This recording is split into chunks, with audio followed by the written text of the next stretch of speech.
Okay बच्चों, तो अगली चीज हमारे पास क्या है? It's the analytical chemistry. Analytical chemistry में मैंने दो चीजें समझाई थी कि एनालिटिकल केमिस्ट्री में जब भी हम बात करेंगे तो हमारे पास दो मेजर चीजें आएंगी। सबसे पहले तो आएगी उसकी क्वालिटी, यानी क्वालिटी वाइज कैसा, और उसके बाद आएगी उसकी क्वांटिटी। क्वांटिटी का क्या मतलब होता है? यानी हम उसको जो है ना क्वांटिटी में मेजर करेंगे इन टर्म्स ऑफ नंबर। हम देखेंगे कि कितनी क्या चीज ऐड हुई है, कि नंबर वाइज हम क्वांटिटी को देखेंगे, और क्वालिटी वाइज देखेंगे कि मटेरियल कैसा जिसके बारे में हम स्टडी कर रहे हैं। तो सबसे पहले एनालिटिकल केमिस्ट्री पे आ जाओ। The branch of the chemistry that deals with the analysis of different substances.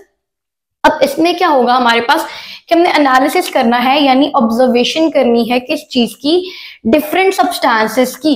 अगर हमारे पास डिफरेंट सब्सटेंसेस है तो उनको हम ऑब्जर्व करेंगे। फॉर एग्जाम्पल अभी पहले हम इसका स्कोप पढ़ लेते हैं। It involves identification, separation and determination of concentration of components present in material thing. अब इसकी एक बहुत अच्छी एग्जाम्पल देती हूँ, एग्जाम्पल से बहुत अच्छा समझ आएगा। फॉर एग्जाम्पल मेरे पास ये क्या है? दीवार, ठीक है। अब दीवार किससे बनी होती है? दीवार का एक मेजर कंपोनेंट होता है सीमेंट। सीमेंट बहुत जो है ना हमारे पास रिजिडिटी प्रोवाइड करता है दीवार के अंदर, ठीक है, उसको मजबूत बनाने में। तो एक सीमेंट हमारे पास होता है, सीमेंट से मिलकर दीवार बनती है। तो फॉर एग्जाम्पल हमने क्या करना है कि हमने डिफरेंट सब्सटेंसेस का चूंकि एनालिसिस करना है, तो हम क्या करेंगे कि थोड़ा सा सीमेंट ले लेंगे, ठीक है। हमने थोड़ा सा सीमेंट ले लेना है। अब उसमें हमने करना क्या है कि सीमेंट जब हम लेंगे दीवार से तो हम उसको करेंगे आइडेंटिफाई, कि ये हमारे पास सबसे पहले तो हमने उसकी आइडेंटिफिकेशन करनी है कि फॉर एग्जांपल सीमेंट है तो वो हमारे पास किन चीजों से बना हुआ है, ठीक है। तो हम लोगों ने देखा, जब हमने उसको आइडेंटिफिकेशन की उसकी, तो हमें पता चला कि सीमेंट हमारे पास दो मेजर चीजों से बना हुआ है। वैसे तो बहुत सी चीजें इंक्लूड होती है सीमेंट के अंदर, बट अगर मेजर चीजों की बात करें तो for example if two components are, पहली चीज हमने देखी कि हमारे पास क्या थी? Calcium sulphate. पहली चीज क्या थी हमारे पास? Calcium sulphate. और दूसरी चीज हमारे पास क्या थी? मैग्नीशिया, ठीक है। ये दो चीजें थी हमारी जिससे हमारे पास क्या बना हुआ था? हमारा सीमेंट बना हुआ था। अब हमने क्या की? पहली चीज कर ली आइडेंटिफिकेशन की, जैसा कि हमारे स्कोप में लिखा हुआ है कि हमने सबसे पहले आइडेंटिफिकेशन करनी है। आइडेंटिफिकेशन करने के बाद हमने सेपरेशन करनी है। अब सीमेंट के अंदर ये जो दोनों चीजें थी चूंकि कंबाइंड फॉर्म में प्रेजेंट थी, हमने इन दोनों चीजों को अलग अलग कर लेना है। कैल्शियम सल्फेट को अलग कर देंगे, मैग्नीशिया को अलग कर देंगे, ठीक है। उसके बाद जब हम कैल्शियम सल्फेट और मैग्नीशिया को अलग अलग कर देंगे आइडेंटिफिकेशन के बाद, तो फिर हम डिटरमिन करेंगे ऑफ कंसंट्रेशन ऑफ कंपोनेंट्स। ये बेसिकली कैल्शियम सल्फेट और मैग्नीशिया क्या है? कंपोनेंट्स है ना। तो हमने क्या करना है? डिटरमिन करनी है उनकी कंसंट्रेशन। कंसंट्रेशन कहते हैं अमाउंट को या मिकदार को या क्वांटिटी को, ठीक है। तो हमने क्या करना है कि डिटरमिन करनी है कि कितनी कंसंट्रेशन में कौन सा कंपोनेंट उस मटेरियल थिंग के अंदर प्रेजेंट है। मटेरियल थिंग हमारे पास क्या है? सीमेंट है। और हमने यहां से देख लेना है कि हमारे पास फॉर एग्जांपल अगर हम कहते हैं कि कैल्शियम सल्फेट हमारे पास जो है वो 80% पड़ा है, तो बाकी 20% हमारे पास मैग्नीशिया है।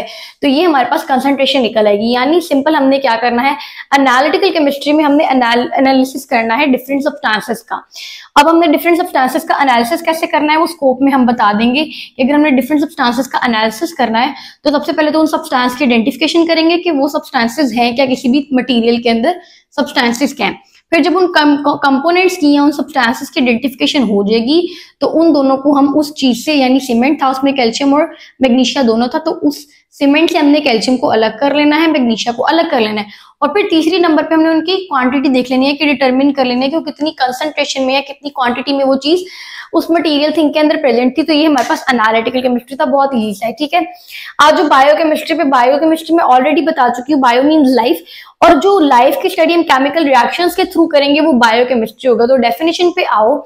It is the branch of chemistry that understands life, जो कि लाइफ को समझती है थ्रू केमिकल प्रोसेसेस। अब केमिकल प्रोसेसेस के जरिए अगर हम लाइफ को स्टडी करें, उसको अंडरस्टैंड करें, तो इट्स अबाउट द बायोकेमिस्ट्री, क्योंकि हम लाइफ की स्टडी कर रहे हैं in terms of chemical reactions जो हमारी बॉडी में टेक प्लेस कर रहे हैं, ठीक है।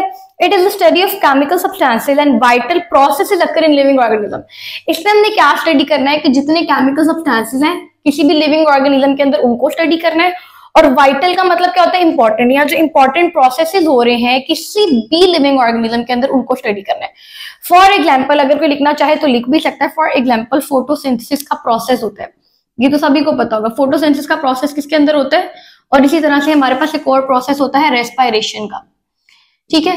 तो ये दोनों प्रोसेसेस हमारे पास होते हैं, और दोनों किसमें होते हैं? प्लांट्स में होता है। फोटोसिंथेसिस वो प्रोसेस होता है, एक केमिकल रिएक्शन होता है फोटोसिंथेसिस, जिसके थ्रू जो प्लांट्स हैं वो अपना खाना in the presence of water और सनलाइट बनाते हैं, और वहां पे ये केमिकल रिएक्शन होता है जिसके नतीजे में एनर्जी प्रोड्यूस होती है, जो कि हमारे पास प्लांट्स के लिए बहुत इंपॉर्टेंट होती है। वो उनका खाना होता है। जिस तरह हमारे लिए खाना होता है, उस तरह से प्लांट्स अपना खाना पानी और सनलाइट की प्रेजेंस में बनाते हैं, एनर्जी बना के। ठीक है, तो ये एक हमारे पास केमिकल रिएक्शन होता है फोटोसिंथेसिस का। तो अब ये फोटोसिंथेसिस का केमिकल रिएक्शन किसमें हो रहा है? प्लांट्स में हो रहा है ना। तो प्लांट्स के लिविंग ऑर्गेनिजम्स है। तो हमने यही बात देखनी है कि जो हमारे पास स्टडी है रिएक्शन से रिलेटेड, जो कि लिविंग ऑर्गेनिजम्स में रिएक्शन हो रहे हैं, उनसे रिलेटेड अगर हमने कुछ भी पढ़ लिया तो वो बायोकेमिस्ट्री में आएगा। ठीक है, अगर किसी को फॉर एग्जांपल भूल गए तो वो नाम से याद रख ले, bio life chemistry means chemical reaction, और खुद से वो डेफिनेशन बना ले इन केस अगर डेफिनेशन भूल गई है तो। स्कोप देख लेते हैं। इसके स्कोप में हम क्या पढ़ेंगे? स्कोप में हम पढ़ेंगे biochemistry provide insight into the structure and function of molecular such as proteins, lipids, carbohydrate, nucleic acid. अब हमारे बॉडी में क्या होते हैं? प्रोटीन्स होते हैं, लिपिड्स होते हैं, कार्ब्स होते हैं और न्यूक्लिक एसिड होते हैं। अब इन सब के फंक्शंस को और इनका स्ट्रक्चर कौन स्टडी करेगा? बायोकेमिस्ट्री के अंडर जो भी होगा वो स्टडी करेगा। ठीक है, ये बायोकेमिस्ट्री की ब्रांच के अंडर आएगा, क्योंकि ये भी सारे क्या है? मॉलिक्यूल्स हैं, हमारी बॉडी के अंदर प्रेजेंट हैं। अब नेक्स्ट जो हमारे पास नेक्स्ट चीज क्या आ जाती है? It's nuclear chemistry. तो न्यूक्लियर केमिस्ट्री, न्यूक्लियस से लफ्ज याद रखना, न्यूक्लियस से न्यूक्लियर केमिस्ट्री।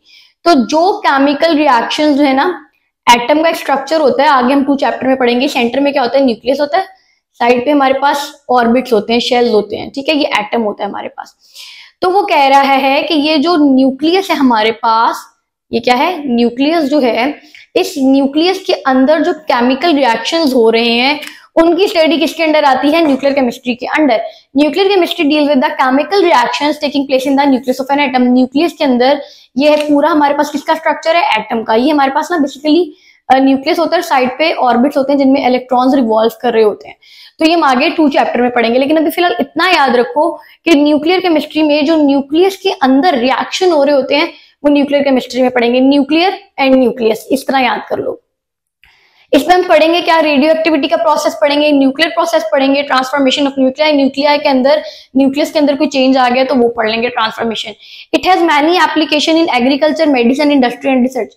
अगर हम एग्रीकल्चर का कोई काम करें, मेडिसिन से रिलेटेड कोई काम, इंडस्ट्री से या रिसर्च से रिलेटेड कोई भी काम करें, तो ये दोनों स्कोप न्यूक्लियर केमिस्ट्री के अंडर आएंगे। ठीक है, ओके स्टूडेंट्स, तो जो अगली चीज हमारे पास है इट्स पॉलीमर केमिस्ट्री। और पॉलीमर के बारे में I have explain in the my previous lectures, लेकिन अगर किसी को नहीं पता तो मैं फिर से एक्सप्लेन कर देती हूँ। पॉलीमर क्या होता है हमारे पास? वो बोल रहा है कि पॉलीमर्स आर लार्ज मॉलिक्यूल्स। अब हमारे पास ना 2 किस्म के मॉलिक्यूल्स होते हैं। एक होते हैं हमारे पास माइक्रो मॉलिक्यूल्स, जो थोड़े छोटे मॉलिक्यूल्स होते हैं, और एक होते हैं macromolecules. For example proteins are large molecules. ठीक है, तो जो पॉलीमर्स होते हैं वो लार्ज मॉलिक्यूल्स होते हैं, मेड बाय लिंकिंग टुगेदर। वो कैसे बनते हैं? अगर हम लिंक करें उनको आपस में, a series of building block. Linking together a series of building block का मतलब ये है कि उन्हों को हमने क्या करना है? सीरीज की फॉर्म में इकट्ठा लिंक करना है। आपने देखो चेन या सीरीज की फॉर्म में इकट्ठे मिले हुए, आपस में कनेक्टेड है। ठीक है, और ये क्या होंगे? ये बिल्डिंग ब्लॉक्स होते हैं। फॉर एग्जाम्पल मैक्रोमोलिक्यूल, जैसे कि मैंने बताया कि मैक्रोमोलिक्यूल कौन सा होता है? For example protein. तो प्रोटीन्स क्या होते हैं? बिल्डिंग ब्लॉक्स होते हैं, यानी प्रोटीन्स छोटे छोटे बिल्डिंग ब्लॉक होते हैं। किसके लिए? अमाइनो एसिड्स के लिए। ये एक एग्जाम्पल बता रही हूं मैं कि प्रोटीन्स किसके लिए बिल्डिंग ब्लॉक है? अमाइनो एसिड के लिए। जिस तरह आपने देखा होगा कि घरों के बिल्डिंग ब्लॉक क्या होते हैं? कोई बिल्डिंग है या कोई फैक्ट्री है, उनके बिल्डिंग ब्लॉक्स हैं। घरों के बिल्डिंग ब्लॉक्स हैं, ईंटें हैं बिल्डिंग ब्लॉक्स। छोटी छोटी ईंटें मिलकर एक बड़ा सा घर या फैक्ट्री बनाती हैं। इसी तरह से जो हमारे पास पॉलीमर होता है वो लार्ज मॉलिक्यूल होता है, बड़ा मॉलिक्यूल होता है, और जब वो लिंक करता है तो वो क्या बना देता है? हमारे पास कोई मॉलिक्यूल बना देता है। और ये बेसिकली सीरीज होती है, चेन होती है, और यहाँ बिल्डिंग ब्लॉक्स होते हैं हमारे पास। ठीक है, सीरीज ऑफ बिल्डिंग ब्लॉक्स होते हैं, यानी ये सारे क्या है? बिल्डिंग ब्लॉक्स हैं। ये सारे बिल्डिंग ब्लॉक्स होते हैं, उनकी एक चेन होती है। और जिस तरह से मैंने भी बताया कि प्रोटीन, फॉर एग्जांपल ये पहली प्रोटीन है, दूसरी, तीसरी, चौथी, पांचवी, छठी, ये प्रोटीन ने मिलके क्या बना देना है? Amino acid. तो अमाइनो एसिड के बिल्डिंग ब्लॉक क्या है? प्रोटीन्स। ठीक है, तो ये चीज है।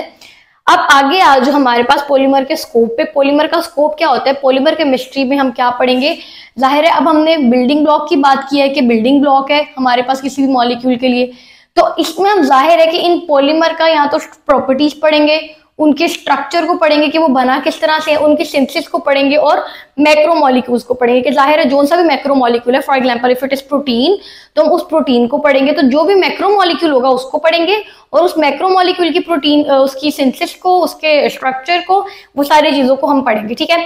अब दूसरी चीज वो स्कोप में बोल रहे हैं, many material present in living organisms are naturally occurring polymers, कुछ हमारी बॉडी में नेचुरली अकरिंग पॉलीमर होते हैं, ऑलरेडी लार्ज मैक्रोमोलिक्यूल होते हैं, फॉर एग्जांपल प्रोटीन, सेल्यूलोज और न्यूक्लिक एसिड, ये जो है हमारे पास ये नेचुरल पॉलीमर्स हैं हमारी बॉडी के अंदर।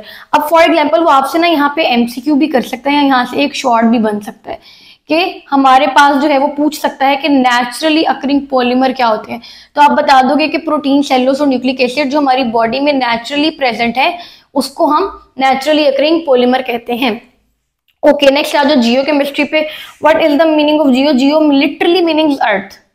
अब अर्थ की जितनी भी स्टडी होगी वो उसमें आएगी। The study of chemical composition, chemical composition जो है अर्थ की और इसके सोर्सेस क्या हैं और उस अर्थ के अंदर, फॉर एग्जांपल अर्थ के क्रस्ट होते हैं, उस क्रस्ट के अंदर या अर्थ के अंदर कौन से मिनरल्स पाए जाते हैं, ये सारा जियो केमिस्ट्री में आएगा। अगर फॉर एग्जांपल किसी को कोई डेफिनेशन भूल रही है तो नाम के अंदर से निकाल ले कि chemical reaction taking place in earth, तो वो हो जाएगा हमारे पास जियोकेमिस्ट्री की डेफिनेशन। और फॉर एग्जांपल अर्थ है, अर्थ के अंदर कौन कौन से मिनरल पाए जाते हैं, अर्थ की कंपोजिशन क्या है, वो सारा कुछ हमने इसमें पढ़ना है, ठीक है। स्कोप में देख लो, मिनरल एक्सप्लोरेशन है। मिनरल एक्सप्लोरेशन फॉर एग्जांपल हम लोग अर्थ के क्रस्ट में से या अर्थ में से बहुत से मिनरल्स को जो है ना वो एक्सप्लोर करते हैं, ठीक है। उसके अलावा जियो केमिकल मैपिंग एक प्रोसेस होता है जिसकी एप्लीकेशन है इन्वायरमेंटल मॉनिटरिंग में। इन्वायरमेंट को सारा मॉनिटर करने के लिए हम यूज करते हैं। फॉरेस्ट्री और मेडिकल कोई भी रिसर्च करनी हो तो उसमें हम जियो केमिकल मैपिंग को यूज करते हैं, ठीक है। अच्छा, ये चीज होगी हमारे पास जियो केमिस्ट्री के हवाले से। नेक्स्ट आज जो मेडिसिनल केमिस्ट्री, अब नाम से जाहिर है कि मेडिसिन का क्या मतलब होता है, दवाइयां, ठीक है। अब दवाइयों से रिलेटेड जो भी केमिस्ट्री होगी वो इसमें पढ़ लेंगे। तो in this branch of chemistry the chemist try to design and synthesize medicine. इस ब्रांच में जो केमिस्ट होता है, जो दवाइयों को या केमिस्ट्री को स्टडी करता है, वो क्या करता है, वो ट्राई करता है कि वो डिजाइन करे और बनाए यानी सिंथेसाइज करे मेडिसिन को और ड्रग्स को which are beneficial for mankind, यानी जो इंसानियत के लिए इंपॉर्टेंट ड्रग्स हैं उनको क्या करे, वो डिजाइन करे और उनको सिंथेसाइज करे, उनको बनाए ताकि वो हम लोग कंज्यूम कर सकें हमारे बेनिफिट के लिए, मैनकाइंड के बेनिफिट के लिए। इसके स्कोप में क्या आ जाएगा, डिस्कवरी आ जाएगी कि डिस्कवर करेंगे, कोई ड्रग डिस्कवर की जाएगी जिसके लिए हम लोग क्या करेंगे, पता चलेगा कि अच्छा ये ड्रग ह्यूमन के लिए इंपॉर्टेंट है, तो वो ड्रग को उसकी सिंथेसिस होगी आगे फर्दर। डिलीवरी होगी, एब्जॉर्प्शन होगी। फॉर एग्जाम्पल अब हम क्या करेंगे कि उसकी डिलीवरी करवा देंगे लोगों तक कि ये हमारे पास एक ड्रग है, या फॉर एग्जांपल अगर हम उसको जो है उसकी स्टडी में हम ये पढ़ेंगे कि डिलीवरी जो है, फॉर एग्जांपल हम माउथ से उस ड्रग को डिलीवर करते हैं अपने अंदर, ठीक है। उसके बाद डिलीवरी के बाद वो हमारी जो है स्टमक में जाके एब्जॉर्ब होना शुरू हो जाएगी और उसके बाद उसका मेटाबॉलिज्म लिवर के अंदर स्टार्ट हो जाएगा ह्यूमन बॉडी के अंदर। ये सारी स्टडी हम पढ़ेंगे मेडिसिनल केमिस्ट्री में कि किस तरह मेडिसिन की हम डिलीवरी करेंगे अपनी बॉडी के अंदर थ्रू द माउथ, उसके बाद वो माउथ में जाके हमारे स्टमक में एब्जॉर्ब होना शुरू होगी, फिर वो ड्रग जब स्टमक से हमारी बॉडी में जाना शुरू होगी, स्टमक के बाद वो हमारे जब जाएगी लिवर के अंदर तो वहां पे उसका मेटाबॉलिज्म होना शुरू होगा और वो ड्रग मेटाबोलाइज होगी ह्यूमन की बॉडी के अंदर। तो ये सारी चीजें हमने मेडिसिनल केमिस्ट्री में पढ़नी है, जिसमें हम पढ़ेंगे कि ड्रग का पाथवे क्या होता है, किस तरह बॉडी में जाती है, फिर वो काम कैसे करती है, ये सारा। उसके बाद एस्ट्रोकेमिस्ट्री, आपने सुना होगा एस्ट्रोनट्स। एस्ट्रोनट्स कौन लोग होते हैं जो कि आउटर स्पेस में जाते हैं, बेसिकली अर्थ से बाहर जाके स्पेस पे जाते हैं और डिफरेंट प्लैनेट्स को या डिफरेंट चीजों को स्टडी करते हैं यूनिवर्स में जाके, ठीक है। तो study of ions and molecules recurring in space and Interstellar space, इसको हम क्या कहते हैं, एस्ट्रोकेमिस्ट्री के जो मॉलिक्यूल्स और आयन हमारे पास जो है स्पेस में प्रेजेंट होते हैं उनकी स्टडी को हम एस्ट्रोकेमिस्ट्री बोलते हैं। इसमें हम क्या पढ़ेंगे, अबंडेंस पढ़ेंगे कि कितनी अमाउंट में यूनिवर्स में स्पेस में क्या चीज कितनी प्रेजेंट है, कौन सा मॉलिक्यूल, कौन सा ion, reaction of atom molecule, और वहां पे स्पेस में कौन से एटम मॉलिक्यूल और आयंस की रिएक्शन हो रही है, सारा हम पढ़ेंगे इसके अंदर। तो ये हमारे पास बेसिक डेफिनेशंस थी और इसको अच्छे से याद करना है, रट्टा नहीं लगाना। इन केस अगर कोई बच्चा भूल जाता है फॉर एग्जांपल कोई भी डेफिनेशन, तो आपको नाम के अंदर ही मैंने हर चीज बता दी कि डेफिनेशन के नाम से ही आपने जो है ना उसको निकालना, एक्सट्रैक्ट करना है उसकी डेफिनेशन को, उसके हर चीज को। तो ये चीज है कि हर चीज को अच्छे से करना है, रट्टा नहीं मारना। And hope so you like the lecture, so best of luck.